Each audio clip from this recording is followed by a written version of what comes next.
Hare Krishna, all glories to Srila Prabhupada.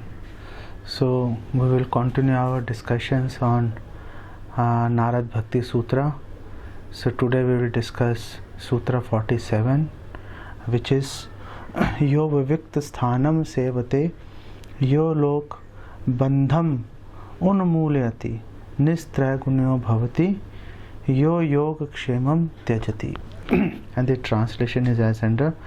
And while we look at the translation, we must bear in mind that this suggestions from Sri Narad is being carried forward from Sutra 46, where he is saying Kastarti, Kastarti, who will be delivered, who will be delivered. So we have to assume that this Kastarti, Kastarti is being carried forward here and it has not been repeated. So the translation is as under, who can cross beyond illusion? That person who stays in a secluded place, cuts off at the roots of his attachment to mundane society, becomes free from the influence of the three modes of nature, and gives up hankering for material gain and security. So we will try to squeeze all the points in this discussion. So before we do that, let's invoke the mercy of our Purvati Acharyas, Chaitanya Mahaprabhu and Lord Krishna. Ajanulambit bhujau kanakavadato sankirtanaik pitarau kamalay takshu विश्वम्भरो द्विजवरो युग धर्म पालो वंदे जगत प्रिय करो करुणावतारो वंदे श्री कृष्ण चैतन्य नित्यानंदो सहोदितो गौड़ोदय पुष्पंदो चित्रो छंदो तमोनुदो पंचतत्वात्मकं कृष्णं भक्त रूप स्वरूपकं भक्तावतारं भक्ताख्यं नमामि भक्त शक्तिकं श्री कृष्ण चैतन्य प्रभु नित्यानंद श्री अद्वैत गदाधर शिवासदि गौर भक्त वृंदा हरे कृष्ण कृष्ण कृष्ण हरे हरे हरे राम राम राम हरे हरे. वैराग्य विद्या निज भक्ति योगा शिक्षार्थम एकः पुरुषः पुराना श्री कृष्ण चैतन्य शरीरधारी कृपाम्बुधैर्यस्तम अहं प्रपद्ये. नमो विष्णुपादाय कृष्ण प्रेष्ठाय भूतले श्रीमते भक्ति वेदांत स्वामिनिति नामिने नमस्ते. सारस्वते देवे गौरवाणी प्रचारिणे निर्विशेष शून्यवादी पाश्चात्य देश तारिणे. Hare Krishna. So Sri Narad, he is saying that Kastarti, Kastarti, who will be delivered? Who will be delivered from what? From the ocean of miseries. And how has this ocean of misery been created? The ocean of misery has been created because of Asat Sangha. And because of this Asat Sangha, bad association, we developed a lot of bad qualities, avgunas, which is Kam, Krodh, Lobh, etc. And our intelligence, our smriti, memory was lost because of that, and finally leading up to Sarvanash, total destruction. So that's how Sri Narad is taking us through these calamities that befall conditioned soul if he is or she is not careful about Asat Sangha. So Sri Narad very emphatically is saying that please give up the Asat Sangha now.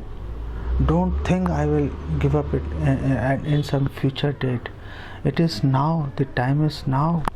You have to give up the bad association now, because we continue to suffer because of that, and because also that ocean of material miseries, this Asat Sangha, it continues to fill that ocean of miseries, making it deeper and deeper. So now Sri Narad Muni is saying, okay, well, how can you be delivered, how can you come out of this asatsanga. So here in 47th sutra, Shri Narad is saying, Yo Vivikt Sthanam Sevate. So Vivikt is a very popular Sanskrit word actually. If you read Bhagavad Gita, Bhagavatam, this Vivikt word has been used dozens of times. So this Vivikt, when it is used in conjunction with, Vivikt is basically an adjective, and it gives different meanings when used in conjunction with different words.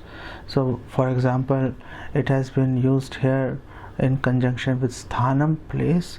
So Vivik sthanam means lonely place, nirjan sthan. And when vivikta is used with drishti, drigbhi, then it means that the person with the vivikt drishti means equanimity, that this person is sambhava, he looks at all the living entities with equal vision. And when this vivikta is used with your intelligence or mind, so that means the mind is pure, the mind is not disturbed from various desires.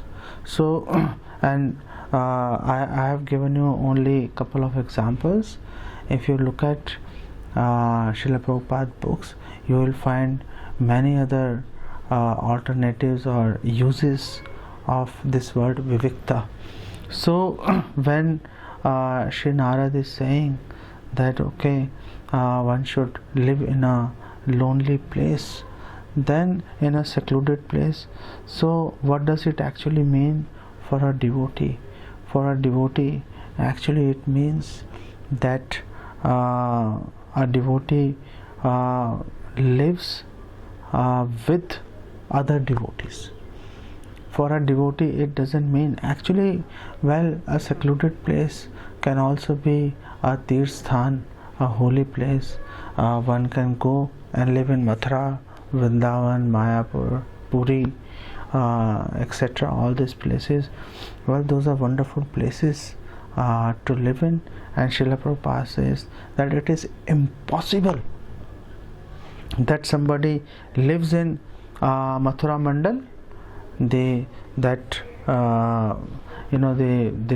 tract of land covering Mathura and Vrindavan, and it is impossible for somebody to live there and not be Krishna conscious. You will automatically develop affection for Krishna. You will automatically get His mercy.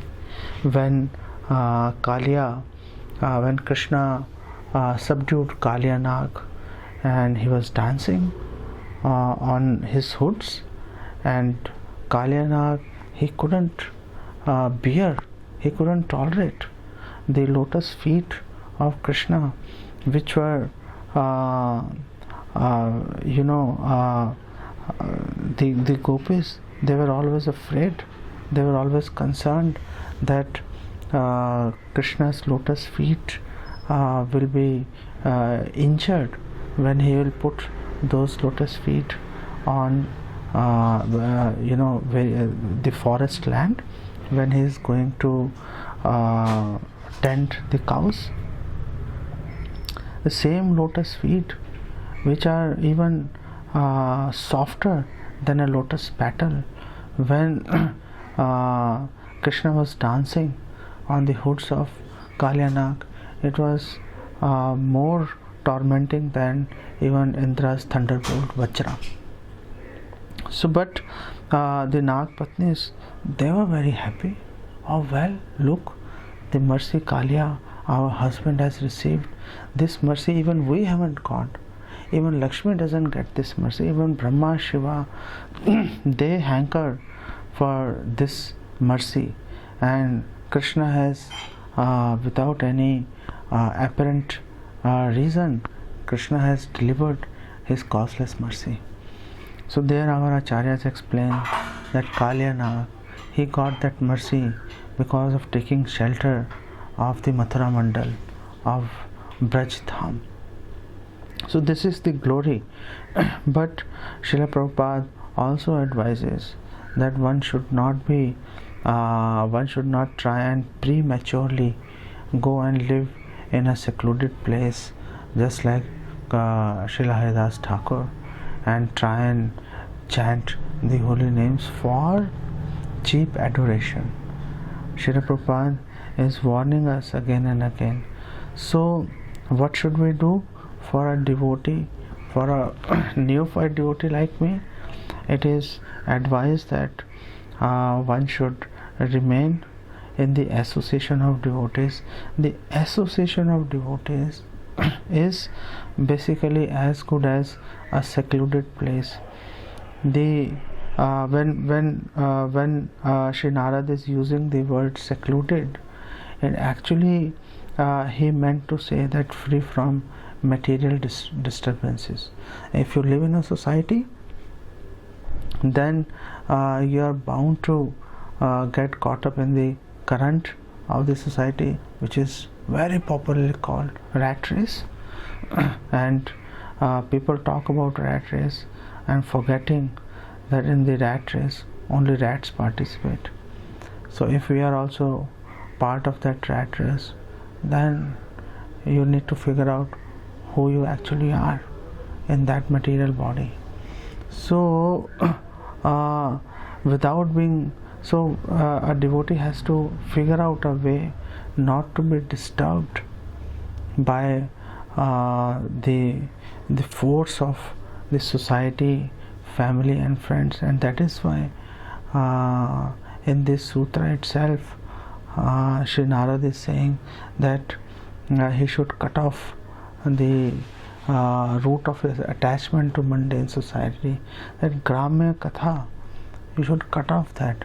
And Gramya Katha can be anything, and the most popular Gramya Katha, which even the devotees relish, is philanthropic activities. The devotees may feel that they are trying to help the society, but we have to be very careful whether that help is at the bodily platform or at the platform of soul. If the philanthropic activities that a devotee is doing on bodily platform, then actually it is going to injure his attempts to become pure, and it is going to hamper the opportunities for others to become Krishna conscious. So please evaluate the philanthropic activities you or your close the devotees close to you they would like to indulge in. Please check whether this is at the platform of soul or body. If it is at the platform of body, just don't do it. Look at the soul aspect, and if you really want to do it, then at least try to mix it with the consideration of soul.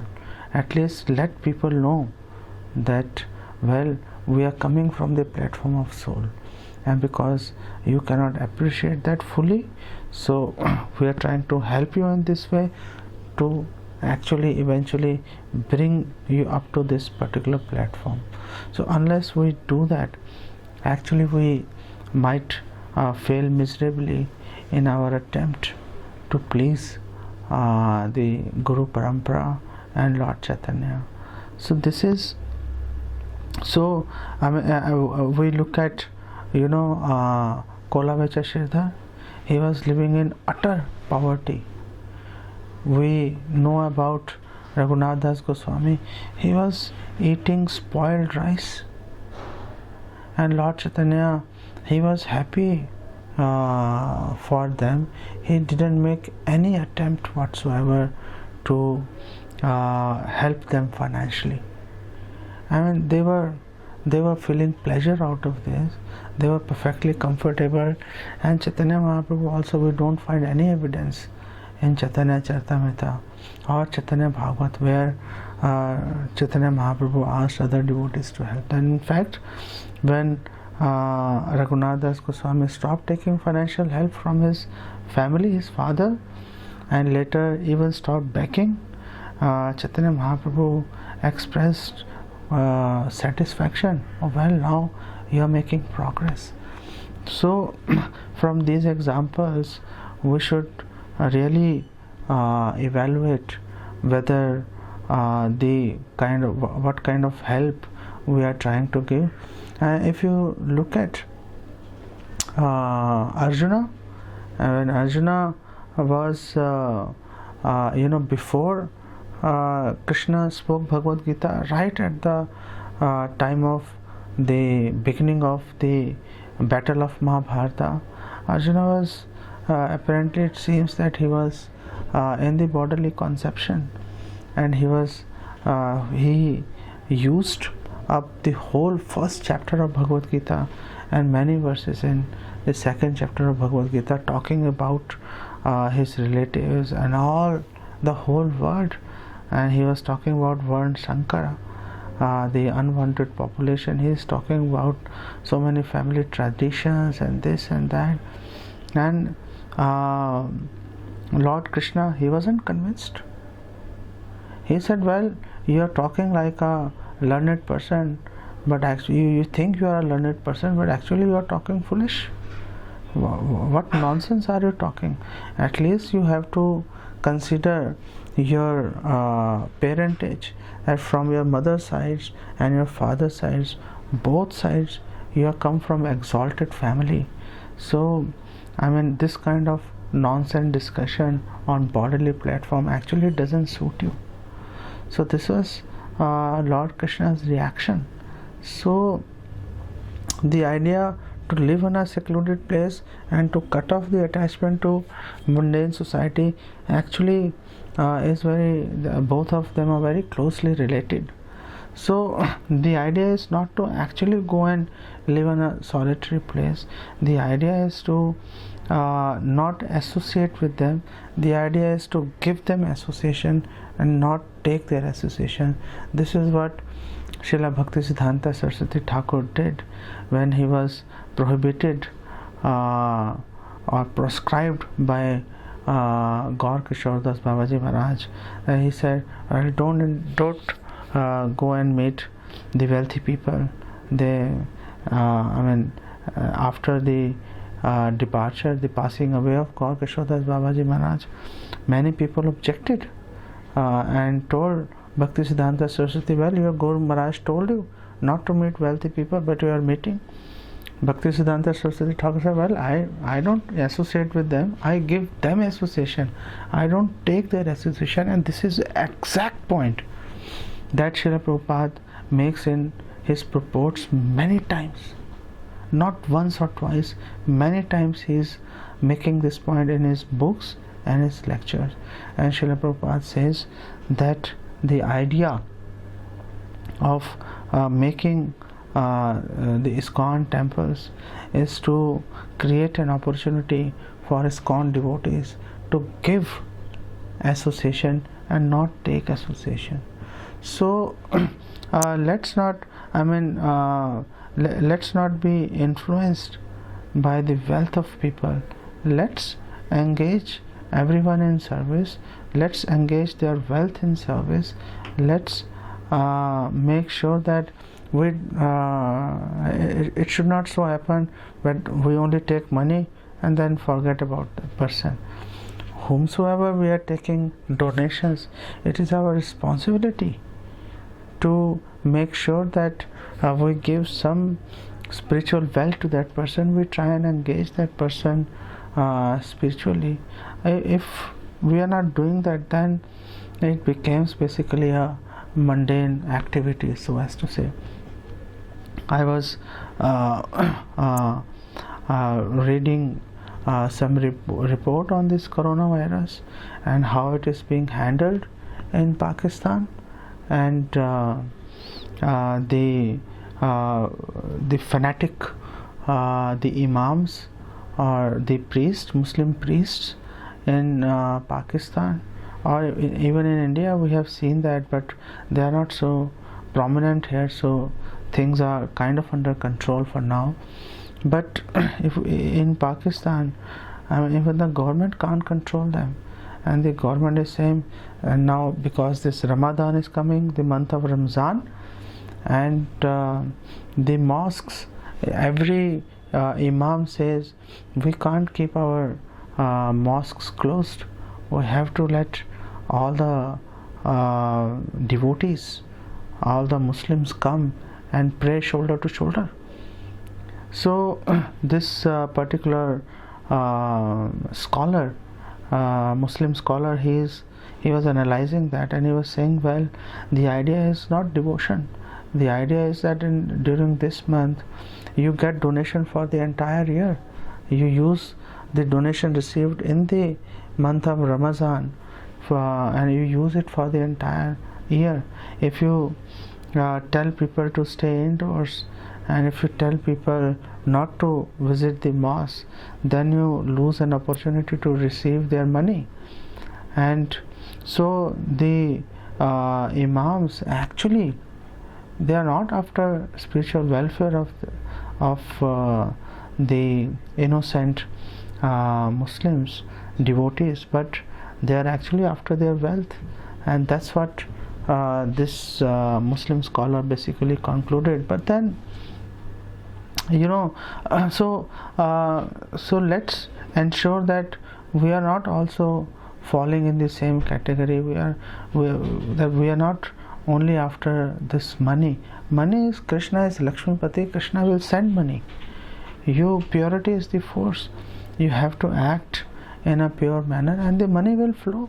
I mean, Srila Prabhupada, he engaged everyone, and I will discuss a little more detail in the later part of this lecture. Srila Prabhupada didn't compromise on anything. Srila Prabhupada didn't compromise with the yogi whose studio Srila Prabhupada was visiting quite often, and Srila Prabhupada was very apt in refuting the impersonal conception that yogi was trying to preach to his followers. So that's very important. And he was not worried that he may be asked to leave. And actually, Srila Prabhupada was not entertained at many places because of his boldness and because of his uncompromising nature. But that didn't deter him. And you see the result. I mean, when here Sri Narad is saying Nistra Gunya Bhavati, Srila Prabhupada, because of this conviction, he was able to bring thousands upon thousands of people who were engrossed in sinful life. He was able to bring them on the transcendental platform, cross beyond the three modes of material nature. That's what we have to do. That's what it means, Sato Vrite, to follow in the footsteps of Mahajanas or the pure devotees. So we really have to reconsider. I'm through this lecture, I'm imploring all of you, all of us, that maybe it is time to take stock of actually what we are doing. And this lockdown seems like a good opportunity to do some introspection and come and see what future course of action we really want to take. So when Sri Narada is advising Vivikta Sthanam Sevanam, that you stay at a secluded place, it actually means, at least for a neophyte devotee, that you stay in the association of devotees. But then what about the Madhyamadhikari or Uttamadhikari? Well, they cannot live in a secluded place, especially if they are Goshtanandi, especially if they have that fire of preaching in their heart. They cannot live at a secluded place. They'll always would like to contact more and more conditioned souls and try to bring them under the shelter of the lotus feet of Krishna. So that's their outlook as such. So a neophyte has to necessarily be in devotee association, and for Madhyama and Uttamadhikari, by choice, to please Krishna to please Chaitanya Mahaprabhu, they choose to take risk and be in the association of everyone and try to give association. Chaitanya Mahaprabhu is saying right in the beginning of Chaitanya Charitamrita, it is recorded that I am alone. How many this Krishna Prema fruits, how much of it I can really distribute? I need more and more devotees to help me out here. So the devotees who have got this fire of preaching burning in their heart, they have to necessarily join Lord Krishna, Lord Chaitanya's mission to distribute this mercy and bring and lift people from this ocean of misery. That's what it means to be to live in a secluded place. And when we have discussed cut off at the root of attachment to the mundane society, it means you can stay there in the mundane society without taking their association, give your association, and you shouldn't be attached. And we also discussed in Sutra 46 that you have to really look at the fact that which ashram is good for you, whether you want to whether a grahasth ashram suits you better for devotional service, or whether Vanaprastha or Sannyas ashram suits you better. And one has to really consult very sincerely with his instructing his counselor, his instructing spiritual master, to be able to come to a right conclusion. So that's what basically it means to be to cut at the root of the attachment. And it's not that all the devotees must leave their home at once. At least one should plan. At least those who are young, those who are less than 50 in age in this particular body, so they should actually make some tangible plans as to how they are going to enter the Vanaprastha ashram, which is advised for everyone, irrespective of their caste and creed, to be able to make progress in spiritual life. Unless you live by begging, unless you live with minimum necessities, how can one make progress?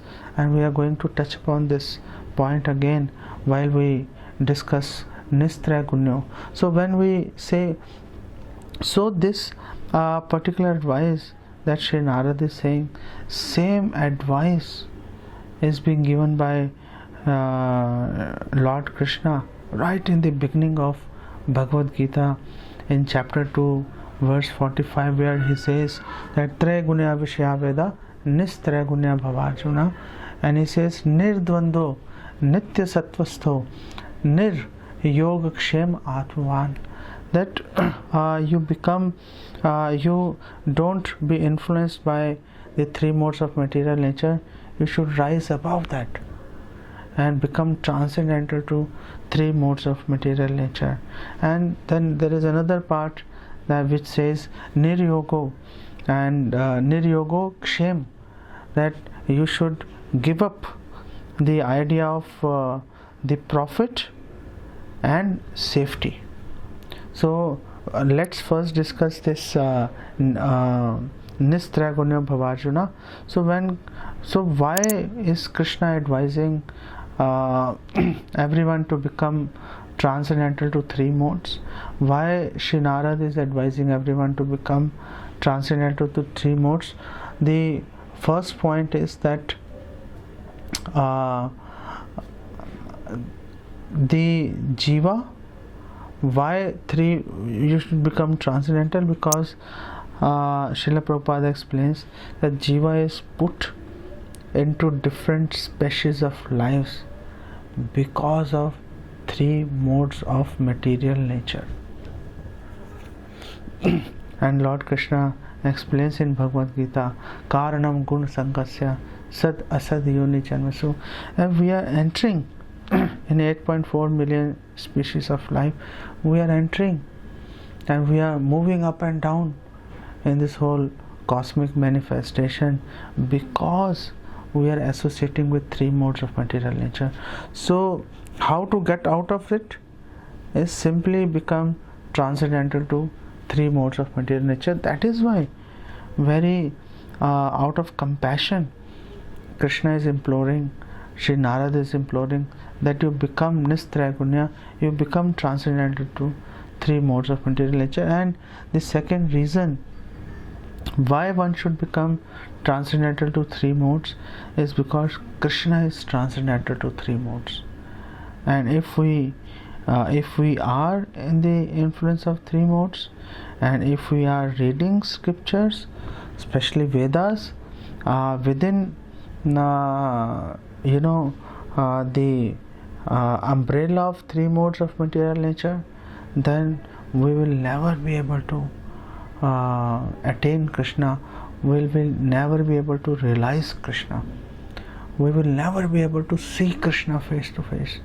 And this is what Sri Brahmaji is advising, Vedeshu Durlabham, that you cannot see, you cannot visualize Krishna by reading scriptures which primarily deal with the three modes of material nature. You have to become transcendental to the three modes of material nature.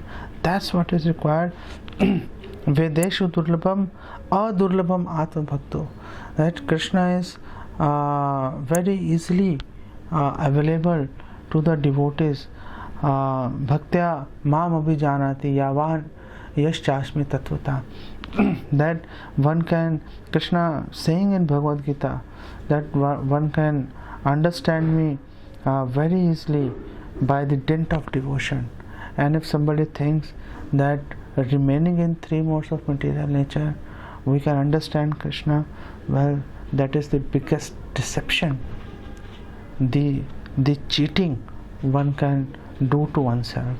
So we have to really in order to attain Krishna, in order to please Krishna, we have to come out of these three modes of material nature. Now the question is how we can come out of these three modes. So first thing which is advised by Srila Prabhupada is that do not compete with the materialists. Don't think that the materialist, that such and such person is earning millions of rupees or dollars annually, such and such person has such a big house, has such a big car, this and that. Do not compete with the materialistic people. If you compete with materialistic people, all you will get is frustration, nothing else. Why? Because the person you are trying to compete with is, that person himself is frustrated and possibly even meditating on committing suicide. We know a lot of devotees, they have got first-hand information where they were distributing books, and there were people who were thinking about committing suicide, but after they met the devotees, they changed their mind and they came and started doing bhakti, started practicing devotion. So there is no rasa, there is no happiness in any of the material object. The happiness is only in Krishna and his pastime. That is why it is advised param drishtva nivartate, that rasvarjanam rasopyasya, that if we try to shun our senses to the material pleasures, still that propensity to enjoy remains. But if we somehow are linked to the higher taste, it will become very easy for us to give up the inferior taste.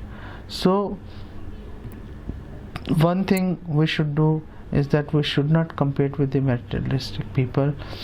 What does it mean? That we should not work very hard for our fulfilling our bodily needs. That we should work reasonably, reasonable hours, and whatever we receive as in lieu of our services, we should remain happy, we should remain satisfied in that. It's not that you are slogging 20 hours a day, you are not even sleeping, drinking black tea and black coffee to stay awake, and eating a dry bread just to keep going. I know one person, he was actually friend of mine, that's 15-20 years back, and he was found dead 4 a.m. his time in Israel, and he was dead and his head was resting on his laptop, and he was working on some official business. Well, he is dead, who cares, people kept observed 2 minutes silence for him, that's it. I mean, what difference does it really make? You have to understand that slogging 24 hours, slogging 15 hours, it doesn't really make sense. It doesn't make anybody happy, and because the person feels frustrated, he makes others also frustrated, and that's how this whole corporate world is designed, and everyone is frustrated. Why? Because their bosses are frustrated, so they make their subordinates frustrated, and the things are going on. And let's hope, let's see how things work out post coronavirus, when millions of jobs will be lost because of loss of business, and let's see how you're slogging 20 hours a day, how does that fare? It really doesn't matter, even if you are best of the workers, still if you're not useful in the overall mission of the corporate, they'll throw you out like a spoiled piece of paper. That's all worth a wonderful employee has in the eyes of the management. I have got first-hand experience. I was supposed to fire some employees, and most of them were very hardworking, but they didn't fit in the overall strategy, and they simply called them in the office, took their laptops and sent them off. That's it. Gave them a check and their pink slips. Be done with it. They were crying. We have done so much work for this company. Well, so what? You got paid, that's it. They are not our well-wishers. So that's what we have to really consider while we slog for our corporate masters. So do not compete with the materialistic people. The second suggestion is do not engage in ritualistic Vedic ceremonies. Srila Prabhupada says that if you engage in ritualistic Vedic ceremonies which are in the fold of 3 modes of material nature, then you become even more and more entangled by this. So don't do ritualistic activities. Just keep that faith, that Shraddha, that Krishna Bhakti Kaila Sarva Karm Krit Hai, that if we try to please Krishna, then everything will be all right. We don't have to do extra endeavor to please any other demigod or to please the society. If we are able to please somehow Krishna, then this is what really matters. So this is the suggestion of Srila Prabhupada, which he has repeated many times in his lectures and books. The third suggestion is that do not try to advertise your intelligence or your influence to anybody. Just be like Jad Bharat. Maybe you are super intelligent, well, that's fine. Just be a menial servant to the senior devotees. Just do what they ask you to do, and that's it. Just don't, if If you make some plans, well, go and discuss your plans with the senior devotees. And if they do not approve your plans, and if they give you some other suggestion, which by the way most likely is for your own benefit, then you should heed to their advice, and you should not still go ahead with your own stupid plans, because that's what going to hurt you in the long run. So just be like Jad Bharat and menially serve the Vaishnavas. The another thing is that what Srila Prabhupada is suggesting, that do not read the atheistic literature, the materialistic bhautik literature, Gramya Katha.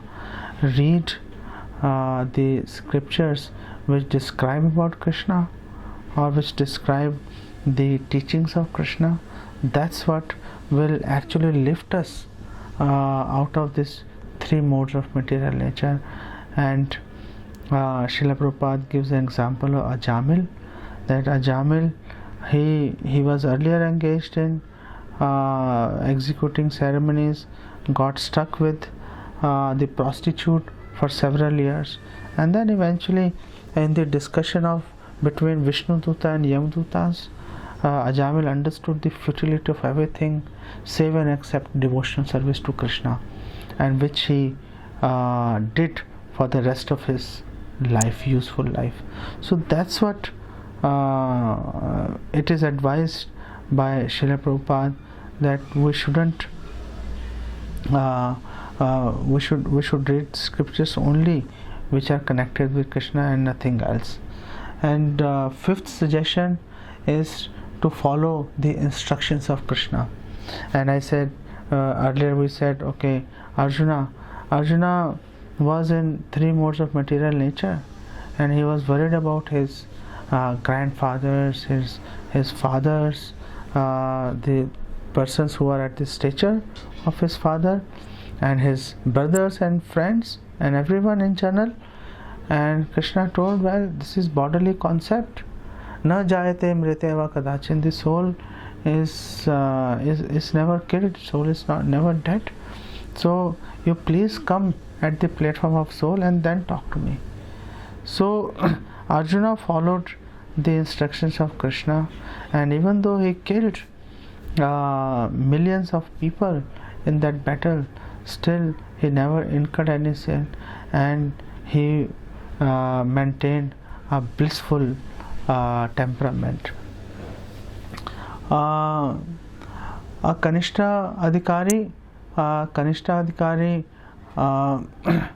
Bhaktivinoda Thakur says that a Kanishta Bhakt, even if he hears and his Shravan and Kirtan, hearing and chanting, is within the three modes of material nature. That's what a Kanishta Bhakt is. And the Kanishta Bhakt, he becomes elevated to Madhyam Adhikari when he gives up his desire for jnana and karma.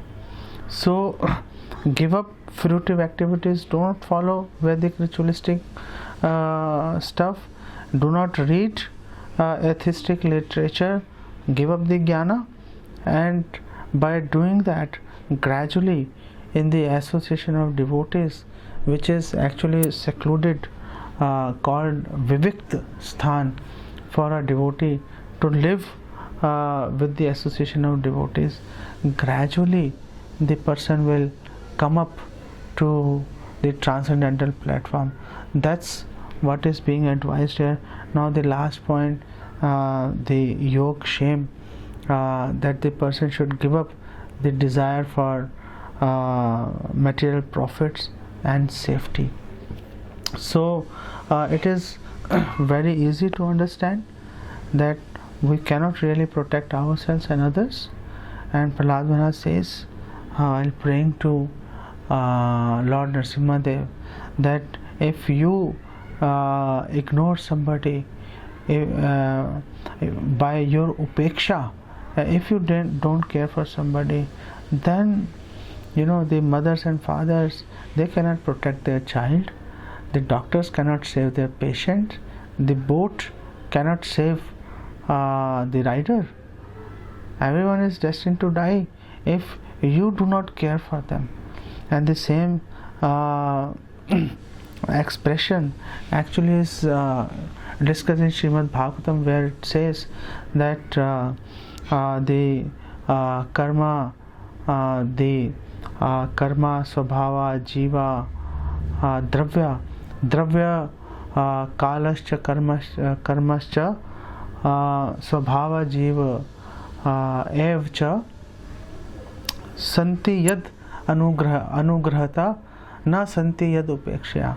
That if Krishna doesn't bother, then everything is anyhow destroyed.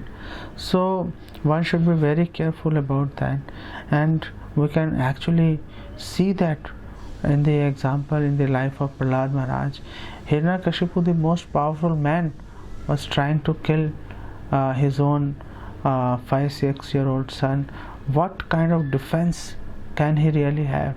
But Hiranyakashipu just couldn't kill him. The Pandavas, they were defenseless in front of Dhritarashtra and Duryodhana and everyone. And apparently all the schemes Duryodhana and Shakuni devised to harm the Pandavas, they always came out safely from each and every situation. So that's the whole point. And you look at in Ramayana that the monkey army, only with the help of trees and rocks, they defeated Ravana's army, who had all the automatic, most modern weapons at their disposal. So it all depends on the mercy of Krishna. So when the 6 steps of surrender are discussed, so we say anukulasya sankalpa pratikulasya varjanam rakshaishi iti vishvaso goptritve varnam tatha atmanikshep karpanyo shatvida sharnagati. So in this particular verse, so rakshaishi iti vishvaso, that one should have firm faith in the protection of Krishna. That if Krishna rakhe, Krishna mare ke, mare Krishna rakhe ke. That if Krishna wants to protect, who can kill? And if Krishna wants to kill, who can protect? So that's what we have to really consider in our mind. And we can see even from the life of Sri Narad himself, that while he was a very young boy, his mother died bitten by a serpent, but still, he could, by the mercy of Krishna, he could achieve Krishna, he could see Krishna face to face, and then he got the designation of Sri Narad, which is most difficult to obtain from anybody. And if we see the life of Haridas Thakur, if we see the life of Sanatana Goswami, they were not going and visiting Jagannath, Lord Jagannath. Even Lord Jagannath, in the form of Chaitanya Mahaprabhu, he was coming every day and giving them darshan. So that's what it means to have faith in the protection of Krishna. So if we have that faith, then that mundane desire for profit and safety, one can very easily give up. And how one can give that up, we are going to discuss tomorrow in the next sutra, together with the next sutra, where we will discuss it in detail. So you see, Mrigari, he gave up his only source of earnings, livelihood, which is killing the animals and birds. And yet when he met Sri Narada the second time, he complained that he is getting more than what he really requires to live peacefully. So if we give up this Yogshem, Krishna says that I will protect you. Yogkshemam vhamiyam. I will protect you. Why you are worried? You don't have to worry. I will protect you. And there are so many examples. The Arjunacharya, that in order to validate this particular verse from Bhagavad Gita, Krishna and Balaram, they themselves carried his supplies to his home and showed to Arjunacharya's wife their bag, which was beaten supposedly by Arjunacharya, because he cut that verse where Krishna says Yogkshema Vahamiham, that I myself carry. In the case of Srivas Thakur, Chaitanya Mahaprabhu asked him, why don't you work? You have so many family members. You should actually work so that you can maintain them. And Srivas Thakur said, 3. Chaitanya Mahaprabhu said, what does it mean? So Srivas Thakur said, well, if I go hungry for 3 days continuously, I'll tie a stone around my neck and I will jump in Ganges. Why? Because then I will understand after 3 days that Krishna, he is doing upeksha. Krishna no more cares about me. So then what is the point of living? I'll drown in the Ganges. And then Chaitanya Mahaprabhu said, even the goddess of fortune, Lakshmi, there might a day come when goddess of fortune herself has to beg in order to live. But oh Srivas Thakur, you will never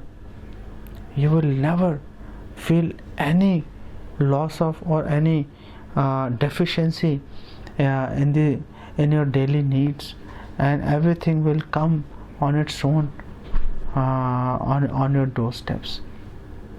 So that's, for so many examples we see that Yogkshemam Tyajati, that a devotee should actually give up. And that's part of Rakshashayati Vishwaso, that if a devotee feels if he has the faith in the security of Krishna, then why should he waste his energies in creating lot of safety nets for himself? Just depend on Krishna, and that time you save by doing that, you save in Krishna's service, you invest that time to please his devotees.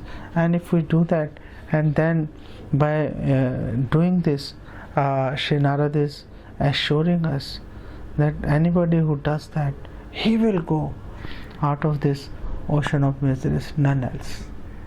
So we must very carefully read these scriptures, contemplate on them, and try to bring them in your day-to-day practices. And how you can do that? Please have a heart-to-heart discussion with your seniors and see where it goes from there.